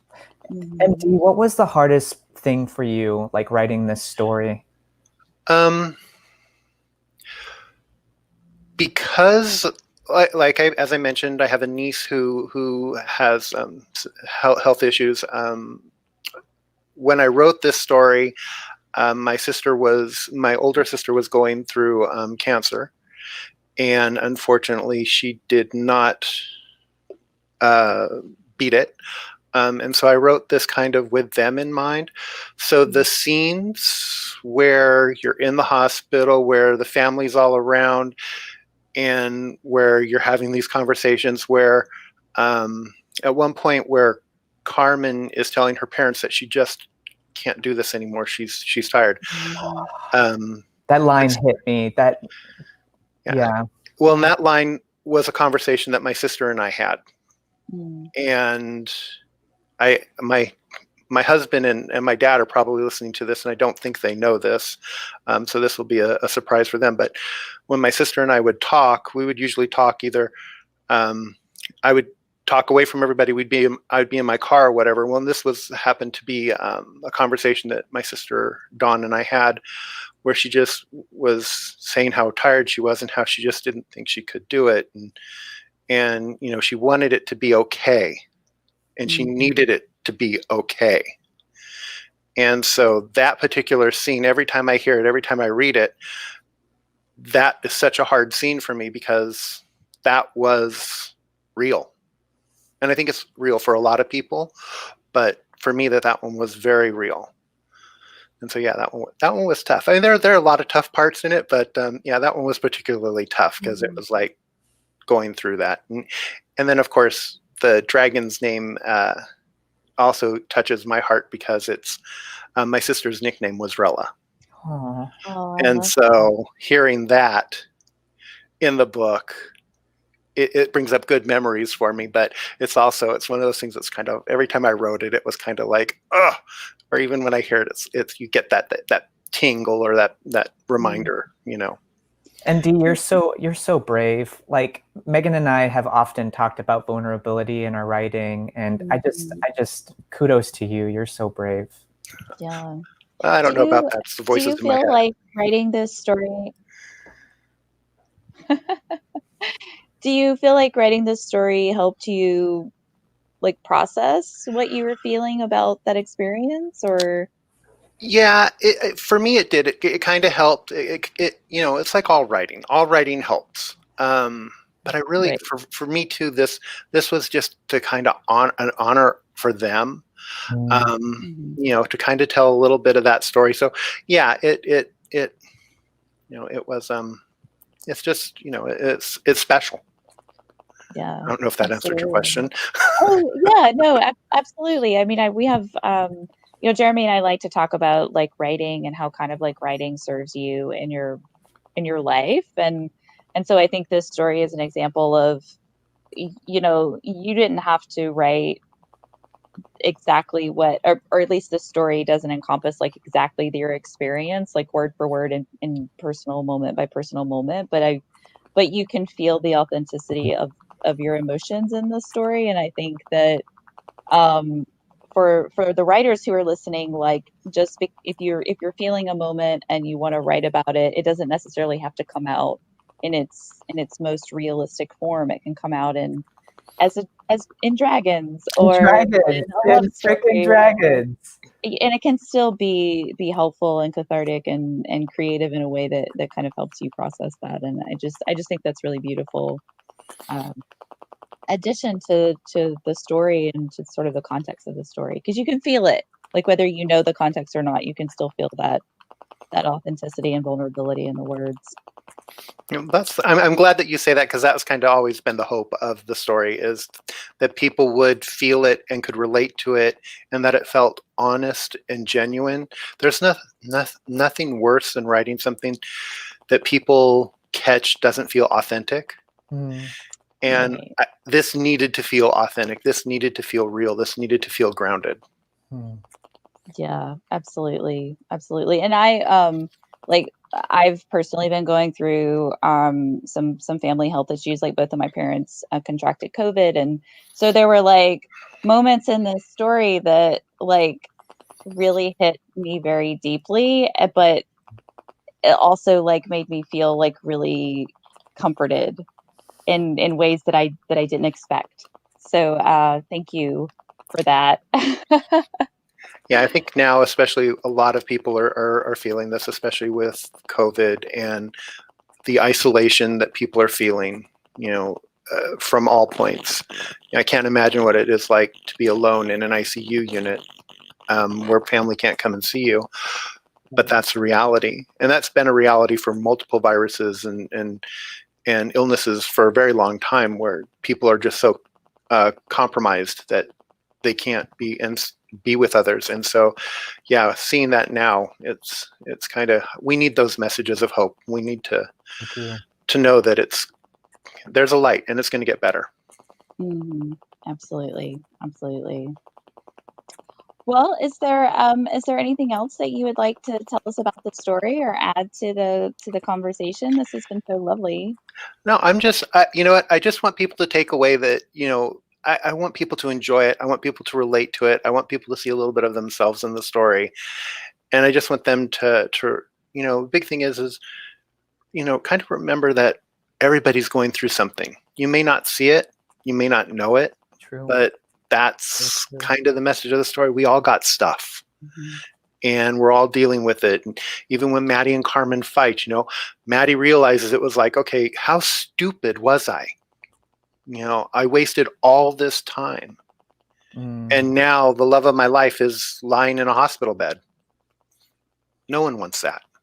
No one wants that to be their last memory. So, you know, remember that when you're when you get mad at somebody, because that's kind of where it is. That's what the story is about. It's, you know, there's so much good that forget all the garbage.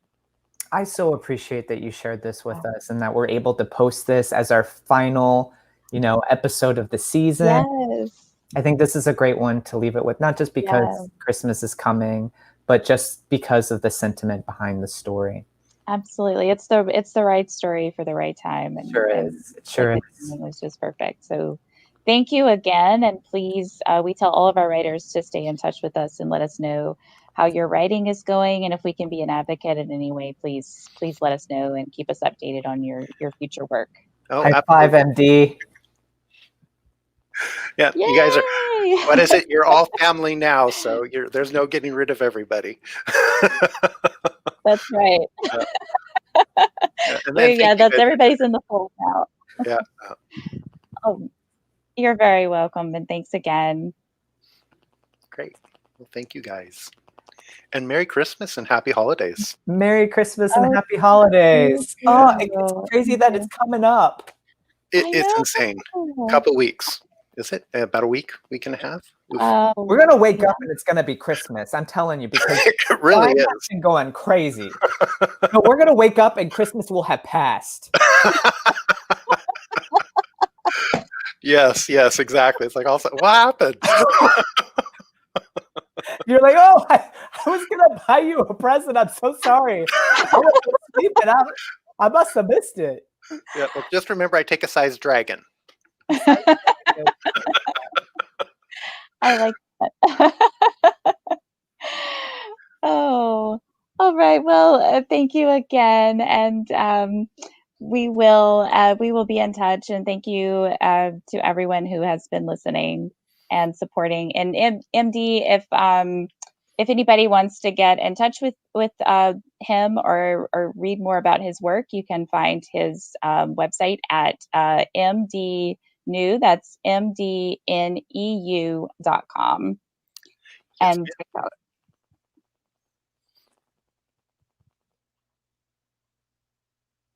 That was so good. Oh, that was so wonderful. I love that. I could just say COVID doesn't exist, so we can all hug each other. I know, right? I know. But we're almost, we're getting closer to that space when hopefully we will be able to do that. So, agreed.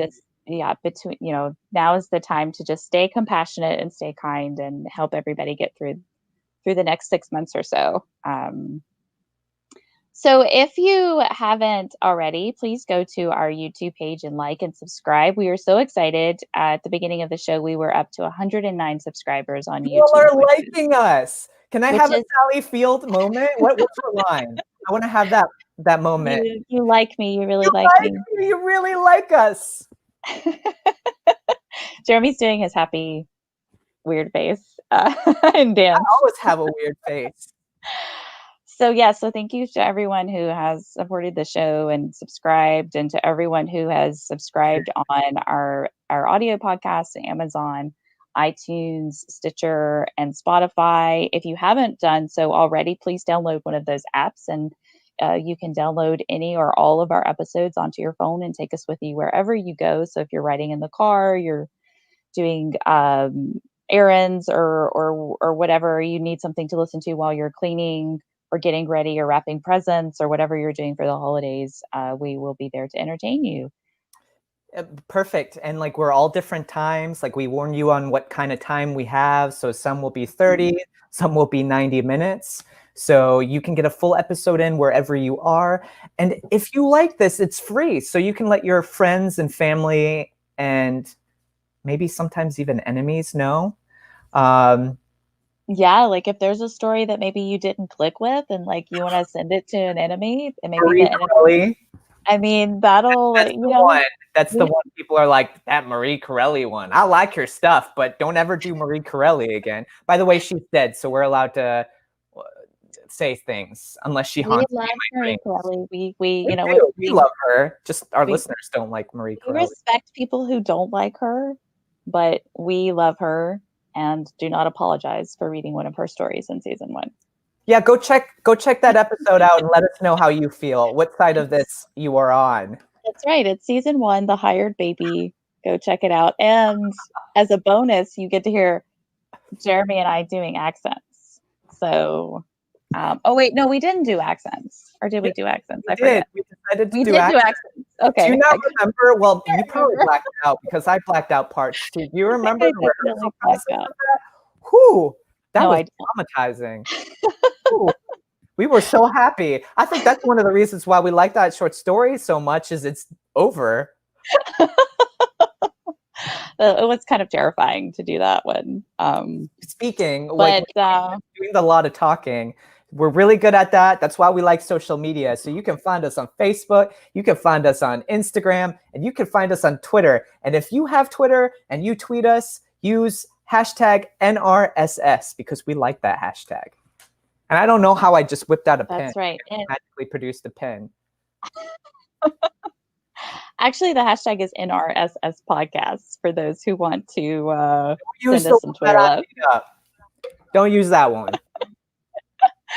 So if you would like to learn more about my particular projects, I have a website, meganamorrison.com. And if you sign up for notifications, you will get an email anytime I have an update for a project. Jeremy has a website. It's Jeremy Ray. It's Jeremy Ray Stories. I'm just going to plug you for you. Yes, I like it. JeremyRayStories.com. Every Tuesday, he sends out a micro story. So it's 250 words. Is that right? 250, no, 100 words or less. 100 words or less. Oh my goodness. So it's micro. It's like smaller than micro. I'm actually really excited for this one because the one that I have tomorrow, Tuesday, December 15th, is from my new book that is out on Amazon. I have it as the micro story that precedes my story. It's called, okay, let's see. It's called The Gift of the Only Ones. I'm going to flash you guys really fast. This is the micro story. Ooh, so subscribe to get this or get my book. For our audio listeners, Jeremy is holding up his newest book. It's The Houseplant. It's a beautiful cover with the houseplant on the front. It drops on Amazon tomorrow. Is that correct? Today. It dropped today. So you can go right now while you're finishing up listening to us Babylon for 20 more minutes. You can go to Amazon, find the houseplant, order it. It's fantastic. It's so good. It's just the type of story you want to snuggle up with a hot toddy and get a blanket and just get right all in it. While we're trying to sell things, let's be even more. That's right. While we're trying to sell things, the houseplant would be a great stocking stuffer for the family member or friend that you need a gift for who loves to read. For those gift people that you have, I can't talk. For those of you who need to buy gifts for people who like to sleep, we have NRSS podcast pillows on our website. Nobody Read Short Stories. We have a merchandise link there, and you can find these. Jeremy, hold up the pillow. Fine, Megan. If you're gonna make me. Jeremy's holding up this pillow. It's black and it has NRSS in orange and purple colors on it. Our logo colors. If that doesn't suit you, maybe you want a fanny pack, some leggings, some socks, some t-shirts, a hoodie, all the things with NRSS on them. You can find them on our merchandise link at nobodyreadshortstories.com. Also, this is the most important part today, is we're looking for you. I wish I could zoom in right now. Let's zoom. We're looking for you. We're looking for new authors. We're looking for authors we haven't seen before. We love all genres. We want bodice rippers. Megan wants bodice rippers, to be honest. Wants a bodice ripper. We want all genres on this show. So if you're like, ooh, I like them, I know they talk a lot, go to nobodyreadshortstories.com and you can submit and we'll read it. Yes, absolutely. We are taking submissions for season 3. So we are ready to read. So yes, do not hold yourself back. If you have a story, go to nobodyreadshortstories.com. You'll find all of our submission information. We are taking submissions for season 3 until February 1st. So we definitely look forward. Tell your friends. Everybody. yeah, just pass it along, and we can't wait to read your story. So this is the season finale of season 2. So this is the last episode that we will be doing for a little bit after tonight. We are going to go on hiatus for a bit, and we will be back on Monday, January 18th, doing our Cranky Talks, which is where Jeremy and I, our short episodes where Jeremy and I talk about books and writing and things leading up to the premiere of season 3, which will be in the spring. So I just want to thank everybody for listening and for sticking through this, and for everyone who has been so supportive. We are so excited about how season 2 has come along. I want to give a special shout out to Jeremy and to Mark for all of their hard producing work this season. And for those of you who don't know, we are just two faces of the wonderful triangle that is Nobody Reads Short Stories, and our wonderful producer, Mark. We just want to give him the biggest personal shout out because of all of his hard work, and he keeps us really hard. He works super hard, and he keeps all of the sound and all of the picture looking exceptionally well on top of all of his other duties. So thank you so much, Mark. We love you. We love you. And everyone, we hope you have a happy holiday, whatever you're celebrating. We hope you celebrate it with friends and family in the way that you can with everything that's happening. Big hug from us to you. That's right. So stay safe, have a wonderful holiday, and a happy new year. And we will see you in 2021. Bye, everyone. Bye. No one reads short stories anymore. I really don't know what they're written for. Go write a short story and throw it out the door. 'Cause no one reads short stories, funny, sad, or gory. No one reads short stories anymore. Yes, no one reads short stories